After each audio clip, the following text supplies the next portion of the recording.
वैसे तो फाइलर होने के बेशुमार फ़ायदे हैं, जिनमें एक फ़ायदा ये भी है कि अगर आपने टैक्स ज़्यादा पे किया होता है, तो आप उसको अपनी टैक्स रिटर्न में क्लेम कर सकते हैं। क्लेम का मतलब ये है कि अगर आपकी इनकम टैक्सेबल हो रही है, लेट्स सपोज़ जो अभी टैक्सेबल इनकम है, वो 6 लाख पर एनम से ज़्यादा है। तो अगर आपकी इनकम टैक्सेबल में आ रही है और आपकी इनकम पे टैक्स लग रहा है, तो जो टैक्स आपने ऑलरेडी पे किया हुआ है, उसको आप अपनी इनकम टैक्स की रिटर्न में टैक्स के इवज़ एडजस्ट करवा सकते हैं। 6 लाख पर एनम तक जो इनकम है वो नॉन टैक्सेबल है। उसके ऊपर अगर आपकी इनकम जाती है तो उस पे 5% के हिसाब से टैक्स शुरू होता है, जो कि जैसे-जैसे आपकी इनकम बढ़ती है वैसे-वैसे टैक्स स्लैब्स में इजाफ़ा होता जाता है।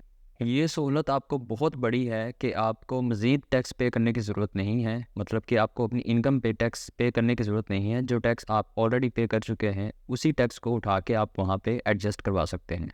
लेकिन इससे भी बड़ा फ़ायदा आपको तब होता है जब आपने जो टैक्स अपना पे किया होता है उसको आप वापस ले सकते हैं।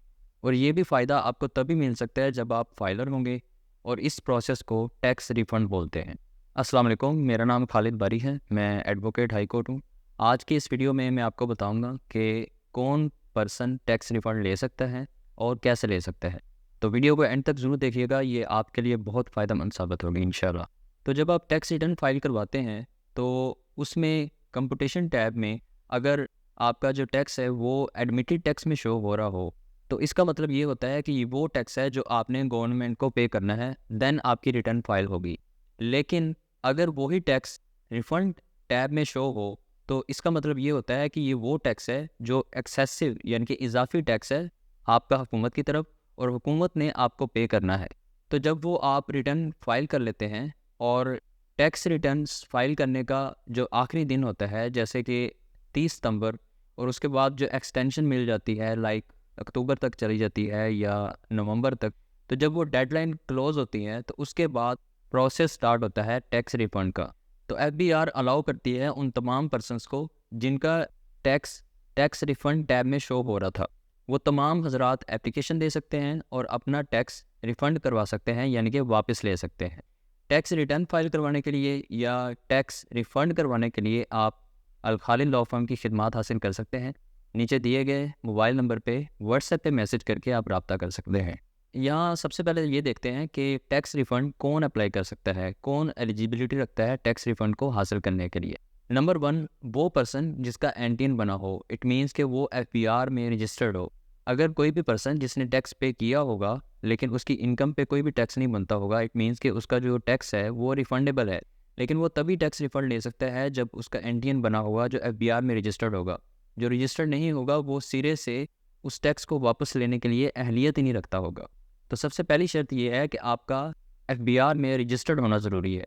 उसके बाद दूसरी शर्त ये है कि आप एक्टिव फाइलर हों। एक्टिव फाइलर आप तभी होते हैं जब आप हर साल अपनी रिटर्न फाइल करवाते हों। अगर आपकी रिटर्न लेट फाइल हुई हो या ना फाइल हुई हो, तो आप एक्टिव टैक्स पे लिस्ट से निकल जाते हैं, तब भी आप इन एलिजिबल हो जाते हैं टैक्स रिफंड को हासिल करने के लिए। नंबर तीसरी इसमें ये शर्त है कि जिस टैक्स ईयर का आप रिफंड क्लेम कर रहे हैं, लेट्स सपोज अगर आपका 2023 की रिटर्न में टैक्स रिफंड बन रहा है, तो आप उसको क्लेम कर रहे हैं, तो वो टैक्स रिटर्न आपने डेडलाइन से पहले फाइल की हो। उसको अगर आपने लेट फाइल किया होगा तो ये एज अ पेनल्टी आपको टैक्स रिफंड नहीं मिलेगा। तो इसीलिए मैं अपनी हर वीडियो में कहता हूँ कि आप अपने tax return in time file किया करें, ताकि कल को अगर आपने कोई क्लेम हासिल करना है या पेनल्टी से बचना है तो उसके लिए आपको उस चीज़ का फ़ायदा मिले। नंबर 4, इसमें शर्त यह है कि जिस ईयर का आप टैक्स रिफंड क्लेम कर रहे हैं, उस टैक्स रिटर्न में आपका जो टैक्स है वो रिफंडेबल बनता हो, यानी कि वो रिफंडेबल टैब में शो होता हो। अगर वो रिफंडेबल टैब में शो नहीं हो रहा होगा तो आप एप्लीकेशन ही सबमिट नहीं करवा सकते। वहाँ पे शो हो जाता है कि आपकी जो एप्लीकेशन है वो नहीं सबमिट हो सकती, क्योंकि इसमें रिफंडेबल टैक्स नहीं है। तो ये सारी चीज़ें जब आप पूरी कर लेते हैं तो आप एलिजिबल हो जाते हैं टैक्स रिफंड क्लेम करने के लिए। तो अब देखते हैं कि इसमें रिक्वायरमेंट्स क्या है, किन चीज़ों का आपके पास होना ज़रूरी है। नंबर 1, आपके पास आपके एफबीआर अकाउंट का आईडी पासवर्ड होना चाहिए, क्योंकि उसी के थ्रू आप एप्लीकेशन पुट कर सकते हैं। या अगर आपने कंसल्टेंट के थ्रू या मेरे थ्रू करवानी है, तो आप मुझे अपना आईडी पासवर्ड शेयर करेंगे, उसके थ्रू मैं आपकी एप्लीकेशन प्रोसेस करूँगा। नंबर 2, इसमें ये चीज़ है कि आपकी टैक्स रिटर्न की कॉपी होनी चाहिए, जो कि आपके एफबीआर अकाउंट से भी ईज़िली मिल जाती है। कंप्लीटेड टास्क में जाके डिक्लेरेशन के टैब में आपको मिल जाती है। टैक्स रिटर्न की कॉपी लेने के बाद आपके पास तमाम वो डॉक्यूमेंट्री एविडेंसेस होने चाहिए उन टैक्सेस के जो आपने पे किए थे, जिनको आपने क्लेम करना है अपने टैक्स रिटर्न में। ऐसा नहीं है कि आपने ज़ुबानी क्लेम कर लेना है, जब आप एप्लीकेशन देते हैं तो एफबीआर आपसे डिमांड भी करती है। ये रिक्वायरमेंट पूरी होने के बाद अब देखते हैं कि इसका प्रोसीजर क्या है। टैक्स रिफ़ंड आप किस तरीके से अप्लाई करवा सकते हैं, अपनी एप्लीकेशन कैसे पुट कर सकते हैं। सबसे पहले आपने अपने लॉगिन पासवर्ड के ज़रिए अपने एफबीआर अकाउंट को ओपन कर लेना है। जब आप अपने एफबीआर अकाउंट को ओपन करते हैं तो सामने आपके डैशबोर्ड शो हो जाता है। डैशबोर्ड में ऊपर सेंटर में आपको रिफ़ंड लिखा नज़र आएगा। रिफ़ंड पे आपने क्लिक करना है। जैसे ही आप रिफ़ंड पे क्लिक करेंगे तो एक सब विंडो नीचे ऑप्शन शो होगी जिसमें लिखा होगा 170 और ब्रैकेट के अंदर लिखा होगा कि application for refund of tax paid in excess, यानी कि वो टैक्स जो आपने इजाफी पे किया था उसको रिफ़ंड करवाने के लिए, क्लेम करने के लिए आप ये एप्लीकेशन दे रहे हैं। उस पर आपने क्लिक करना है। जब आप उस पर क्लिक करेंगे तो आपसे पूछेगा कि किस साल का टैक्स आप रिफ़ंड करवाना चाहते हैं। लेट्स सपोज अगर आप 2022 का करवाना चाहते हैं तो वहाँ पे 2022 लिखना है, और अगर 2023 का करवाना चाहते हैं तो 2023 लिखना है। टैक्स ईयर आप लिखेंगे तो नीचे उसके वो आपको पीरियड शो कर देता है कि ये टैक्स ईयर किस डेट से लेके किस डेट तक एप्लीकेबल था। वो डेट आपने मेक श्योर करनी है कि ठीक हो। जब आप ये चीज़ें देख लेते हैं, मेक श्योर कर लेते हैं कि सब चीज़ें ठीक है, तो आपने उस टैक्स ईयर को सिलेक्ट करके कन्फर्म पे क्लिक कर देना है। जैसे ही आप कन्फर्म पे क्लिक करते हैं तो आपके सामने एक एप्लीकेशन टैब ओपन होता है। वहाँ पे एप्लीकेशन का ड्राफ्ट पड़ा होता है। आपने जस्ट ये करना है कि जितना आपका टैक्स रिफंडेबल बनता है वो आपने अपनी टैक्स रिटर्न में देख लेना है रिफंडेबल टैब में कि वो कितना लिखा हुआ है। लेट्स सपोज वो 1000 पे लिखा हुआ है, तो आपने 1000 उस एप्लीकेशन में लिख देना है कि मेरा टैक्स रिफ़ंड 1000 रुपये का बनता है, तो लिहाजा मुझे ये वापस किया जाए, रिफ़ंड किया जाए। अमाउंट लिखने के बाद आपने डॉक्यूमेंट्स की अटैचमेंट करनी है।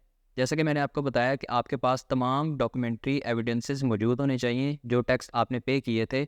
अगर आपने बैंक में विद होल्डिंग टैक्स पे किया था तो बैंक से आपने विद होल्डिंग सर्टिफिकेट ले लेना है। अपने मोबाइल सिम में बैलेंस डलवाया था तो उसमें टैक्स पे किया था तो उसका सर्टिफिकेट आपने मोबाइल कंपनी की हेल्पलाइन पे बात करके या अपने मोबाइल एप्लीकेशन जो उस टेलीकम्युनिकेशन नेटवर्क की थी वहाँ से उसको सर्टिफिकेट को डाउनलोड कर लेना है। और इसके अलावा कोई भी टैक्स, जितने भी टैक्स आपने पे किए थे उन तमाम के डॉक्यूमेंट्री एविडेंसेस प्रूफ्स आपके पास होने चाहिए, और उन सब को आपने इस एप्लीकेशन में अटैच कॉलम में जाके अटैच कर देना है। जैसे ही आप इन तमाम चीज़ों को अटैच करेंगे तो आपने इस एप्लीकेशन को सबमिट करवा देना है। जब आप एप्लीकेशन सबमिट करवा देते हैं तो उसके बाद का प्रोसेस क्या होता है। जब आप एप्लीकेशन सबमिट करवाते हैं तो वो आपकी एप्लीकेशन चली जाती है आउटबॉक्स में। वैसे जो टास्क होते हैं, जैसे हम रिटर्न फाइल करते हैं या 181 फॉर्म पुट करते हैं, तो वो जाता है कंप्लीटेड टास्क में, क्योंकि वो ऑटो एक्सेप्ट या रिजेक्ट हो जाता है। लेकिन कुछ चीज़ें ऐसी हैं जो मैनुअली एक्सेप्ट या रिजेक्ट होती हैं, जिनका इख्तियार कमिश्नर साहब के पास होता है, जिनमें आपकी टैक्स रेजिडेंसी सर्टिफिकेट आ जाता है और टैक्स रिफ़ंड की एप्लीकेशन आ जाती है, और भी कई एप्लीकेशन ऐसी हैं, क्योंकि इसमें काफ़ी ज़्यादा ऐसी चीज़ें होती हैं जिनको डिटेल में देखना होता है। तो आपकी एप्लीकेशन को देखने के बाद कमिश्नर साहब मज़ीद इन्फॉर्मेशन या डॉक्यूमेंट्स को रिक्वायर्ड कर सकते हैं, यानी कि आपको तलब कर सकते हैं कि आप हमें ये डॉक्यूमेंट्स प्रोवाइड करें, तो वो आपको आउटबॉक्स में ही आपकी एप्लीकेशन पे लिखा नज़र आएगा। तो जो डॉक्यूमेंट्स उन्होंने मांगे हैं आपने उसको अटैच करके रीसबमिट करवा देना है। जब तमाम चीज़ें ओके हो जाएं, एप्लीकेशन आपकी एक्सेप्ट हो जाती है। जब आपकी एप्लीकेशन एक्सेप्ट हो जाती है तो फिर प्रोसेस इनिशिएट होता है आपको टैक्स रिफ़ंड करने के लिए। यहाँ पे एक बात माइंड में रखना बहुत ज़रूरी है कि टैक्स रिफ़ंड को हासिल करने के लिए आपका बैंक अकाउंट आपने अपने एफबीआर अकाउंट के साथ लिंक किया हो। ये आप तभी कर सकते हैं जब आपके पास बैंक का अकाउंट मेंटेनेंस लेटर हो, या आप मेरे ज़रिए भी करवा सकते हैं, आप खुद भी कर सकते हैं। बहुत ईजी प्रोसेस है। अगर आपका बैंक अकाउंट आपके एफबीआर के साथ अटैच नहीं होगा, लिंक नहीं होगा, तो आप रिफ़ंड नहीं हासिल कर सकते।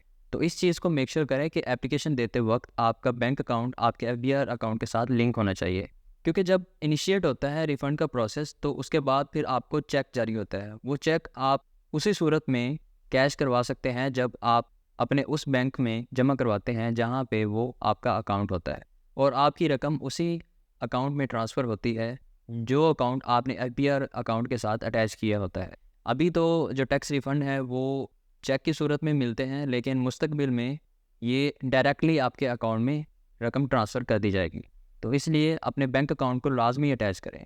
एक चीज़ मैं यहाँ पे आपको बताना चाहता हूँ कि ये प्रोसेस इतना सिंपल नहीं है जितना ये आपको सुनने में या दिखने में लग रहा है। टैक्स रिफ़ंड को अप्लाई करना जितना इजी प्रोसेस है, लेकिन इसको एक्सेप्ट करवाना या टैक्स रिफ़ंड हासिल करना उतना ही मुश्किल है। ये ऐसे ही है जैसे शेर के मुंह में हाथ डाल के कोई चीज़ वापस निकालना, क्योंकि आपको पता है कि पाकिस्तान के हालात इस टाइम बहुत ख़राब जा रहे हैं। एफबीआर को भी इंस्ट्रक्शंस है गवर्नमेंट की तरफ से कि आप ज़्यादा से ज़्यादा टैक्स कलेक्ट करें। तो इस सूरत में वो टैक्स कलेक्ट करने की तरफ ज़्यादा तवज्जो दे रहा है। जब बात आती है टैक्स रिफ़ंड की, तो वो वहाँ पे रिलक्टेंट हो जाता है।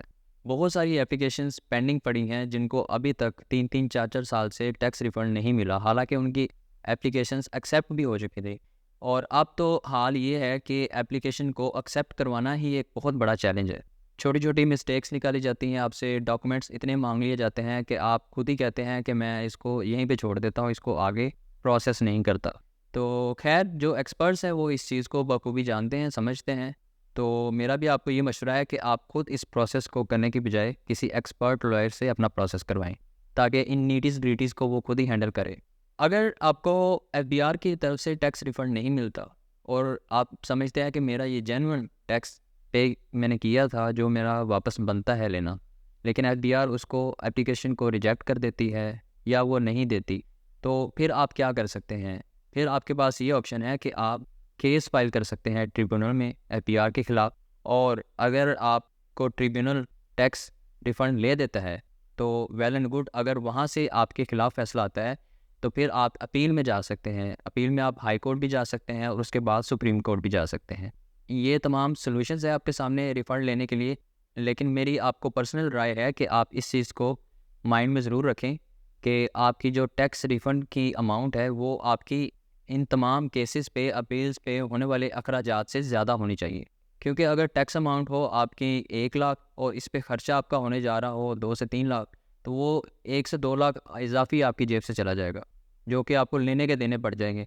तो इसलिए टैक्स रिफ़ंड के लिए तभी आप केस करें और अपील में जाएं जब आपकी टैक्स अमाउंट जो है वापस लेने वाली वो बड़ी हो और आप ये समझते हो कि इस पे एक्सपेंस करके भी मुझे कुछ गेन हो जाएगा। टैक्स रिफ़ंड से भी ज़्यादा ज़रूरी चीज़ है कि आपको टैक्स सेविंग्स आना चाहिए। टैक्स सेविंग्स क्या हैं, कैसे कर सकते हैं, इसके लिए आप मेरी ये वाली वीडियो देख सकते हैं। इसको देख के आप अपने टैक्सेस को काफ़ी हद तक मैनेज कर सकेंगे।